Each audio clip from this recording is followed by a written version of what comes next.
that. Yeah, we appreciate it. I'm not trying to overhype. Were you nervous?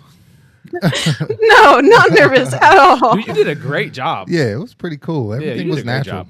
Yeah. No, thank you guys so much for the opportunity. Oh my goodness. I would never have done this if you guys hadn't started a YouTube channel for Yeah.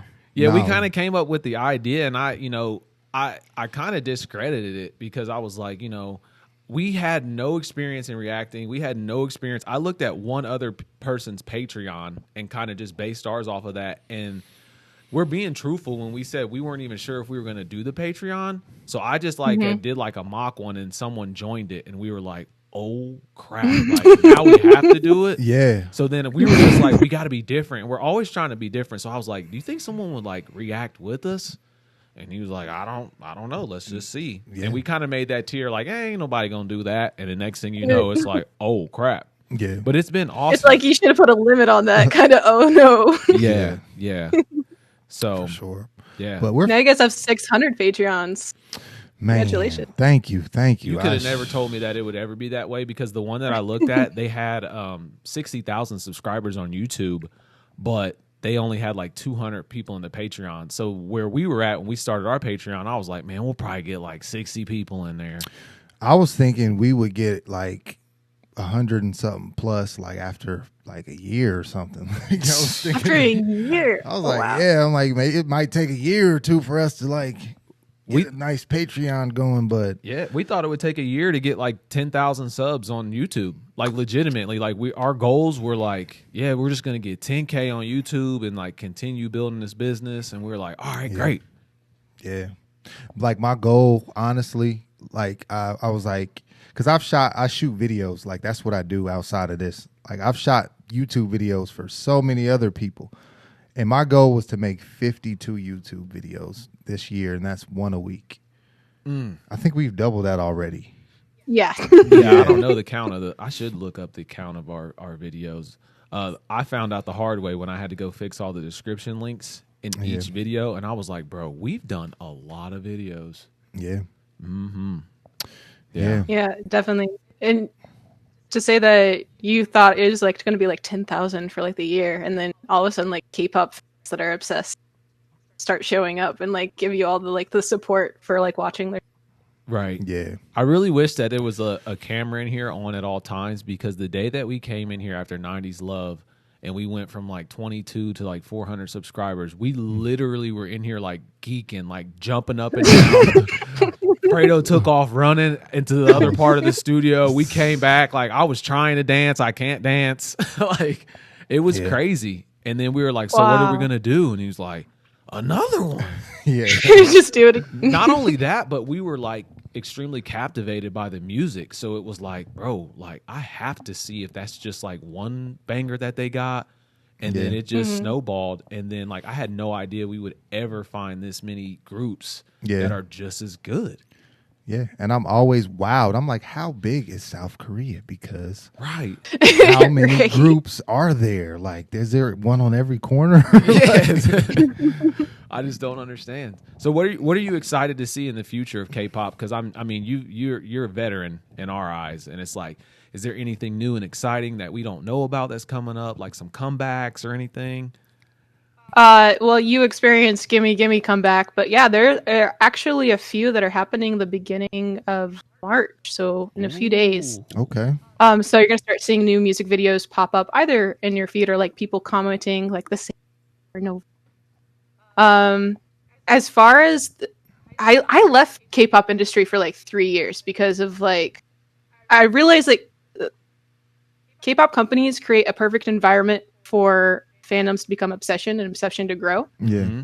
And so because of just how harsh it was, like not being able to communicate to a person without having like every single detail or every single fact, kind of just like burn the community for me. So I left for 3 years and I came back because of Stray Kids, because the company has allowed them to do something at the very beginning that most K-pop groups don't get to do until like year 5, 6. And that is 3 of these guys are already legal producers before Stray Kids even happened. Mm-hmm. Wow. So that's like being able to say that you can do something with the beats and the lyrics and stuff like that, and have like a company trust you is like mind blowing. Two, they created their own group. That's like amazing.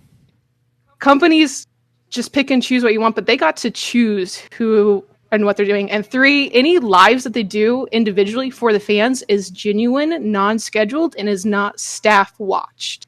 Yeah. What?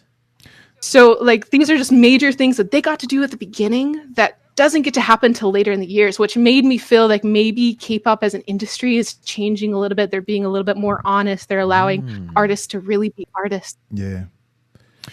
That's wow. Like that's eye-opening because we have like a lot of freedom here in America that we take for granted. Like I couldn't even imagine a company having that much control over my art. I wouldn't even want to do it. Yeah. Or would I? I don't know. Well, you're an artist, so you let me know. I don't know. I feel like, if I had the talent that they had, and then, they're probably what's their age range? Low 20s? The youngest is 20 and the oldest is 24 this year. Yeah. So see, American age. Yeah, around that age, it would have been something that, I probably wouldn't have the maturity that I have now at 32. And I would have been like, hey, it's worth it. This is my dream. But as you get older, you kind of just don't want to compress anything with your art. Like you've already been through enough life, enough corporate America, enough doing other things that you don't want to do, to where like anything that touches your art, like you just get real protective over it.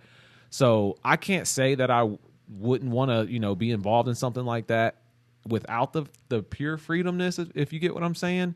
Yeah. But I mean, I'm not going to just like overhype this. Just hearing this from you really just took Stray Kids to the next level for me. Like I think that they're my all-time number one. Like, nice. And I'll say it on the next video. I'm not saying it just because you're on here. Like I just think that it just changed for me. Yeah, that's extremely important. Because definitely. We hear a lot of times that people appreciate us being like genuine and being honest. And if you're making your own music, writing your own stuff, like it's honest and from the heart. Not saying like it isn't if it's written for you or anything, but it just makes it a little bit more appreciative. The perfect example for me is I've done a ton of music, and like I've been writing music and rapping since I was 16. Now, up until I was about 25, I was talking about the wrong things. So a lot of those songs I pulled from the internet, and the only people who have them are like people who downloaded it before. And I'm not proud of it. Like I'll never forget somebody was playing one of my songs when they came to my mom's house in the kitchen, and she just kind of made a face because I was talking very vulgar. And I was just like, I can't do this anymore. And it just really changed for me. So I couldn't imagine at the age now that like I would want anybody to alter my creativity, if that makes sense. Like I just want to do it the way that I want to do it. And, the journey that I went from like taking everything that I had off the internet, and a lot of people are asking me now in my DMs, like, where's your music? Where's your music? I have one tape on Spotify, but I had a ton of music. And I even had a friend the other day was like, why don't you just sell those old songs? Because they're fire. And I was like, I can't, because I just don't want that message out there. And, I want to be in control of my creativity. So Stray Kids, man. Awesome. Yeah. Asian culture is my major. My dissertation was on the K-pop industry. So for years, I've been studying like the involvement for K-pop really has only been around for like 50 years.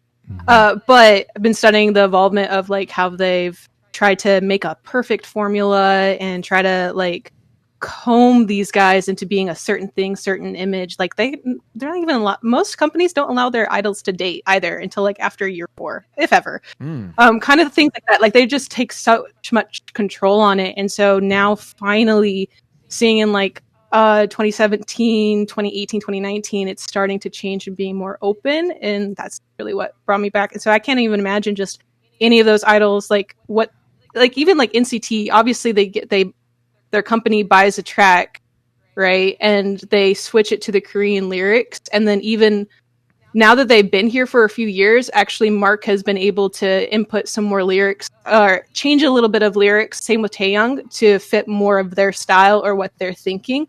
But that came with seniority because they've been in the group and they've been in K-pop industry for so long versus now Stray Kids is able to do that off the bat.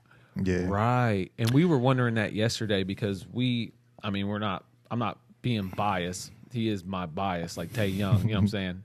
Yeah. But we were like, why is he the leader? You know what I'm saying? But you just confirmed that, like, he's been in the game a little bit longer, so he has a little bit more say-so. So, yeah. Mm-hmm. So do you think Stray Kids will kind of pave the way for future groups to be able to do what they're doing?